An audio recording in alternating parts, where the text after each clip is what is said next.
uJesu. uNkulunkulu the only person ahamba wayomsave nguLord nomuzi wakhe.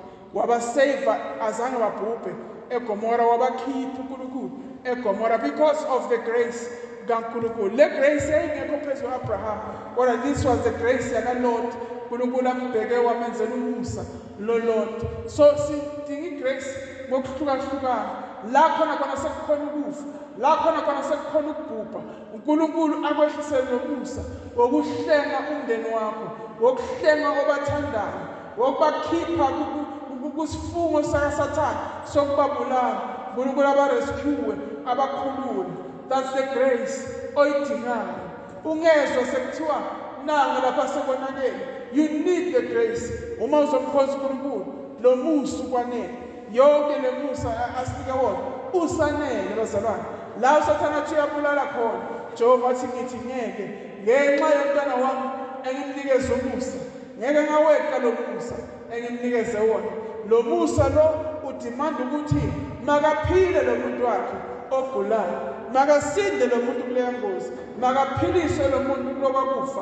Noma sebakhulumile ukuthi uyafa, sisho uyafa, siyabulala, but the grace will say no, ngoba kunalo musa ophezu kwakho. Uhamba ujikeleze nemindeni yethu lo musa. That is why siyawudinga, ngoba iso lethu lifishane asikhona ukubona, but lo musa uyabona egameni kaJesu. Lo musa wake wehlela uJakob erojwa ngilabani babazala wakhe. Lo musa kaNkulunkulu leli iBhayibheli kwathiwa uLabani wadedisa izinkomo zakhe nezimvu zakhe, wasidedisa kakhulu long distance phakathi kwabethu, ukuthi ngifuna ukuthi mangabe lezakho zizo wena Jacob, mangabe zakho zizozala ezinemibala kusho ukuthi uzozithatha, but mangabe zizala ezingenamibala then uyaluza. Kodwa iBhayibheli kwenzeka exactly lokho ayekushoyo, okwakuzoletha igain kuJacob.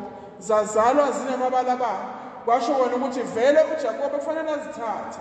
Lo musa wokungaluzi uspende isikhathi eside, isikhathi iminyaka lapha kaLabani erojwa, ehlushwa, engabhadala, esetshenziswa more than lokho kufanele, but ekugcineni the grace kaNkulunkulu imenza ukuthi aphume aphethe something, angaphumi empty handed, ngoba umusa wazalo uyawudinga. Kunala khona siphuma khona singaphathanga lutho, kuningi esiphuma singaphathanga lutho because we lack the grace. Mangisakhuluma songikhumbula ukuthi ngisakhula bese nokuhamba sosebenza emandiyeni, le babathona amandiya amaningi. Masithethe ukubhala salindeni nesikolo sivala, siyabaleka esikoleni sesosebenza emandiyeni, asisaye esikoleni sisebenza emandiyeni. Amandiya ke